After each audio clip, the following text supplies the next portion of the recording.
The clipping process is simple. Choose the layer that needs to be clipped, such as the eye.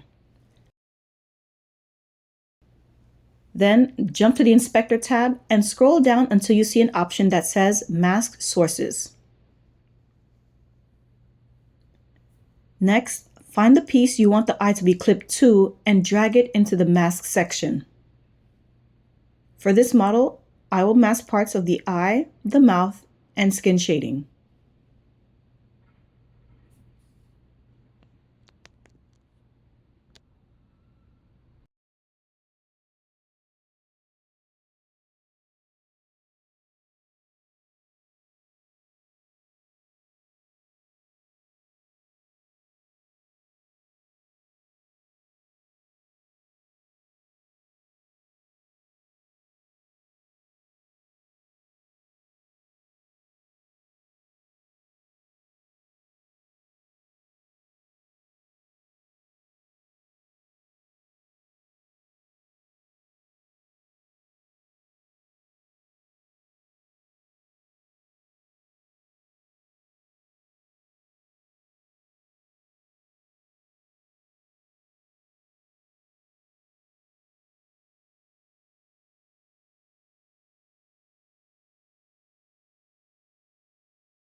That's it for this section. See you in the next video.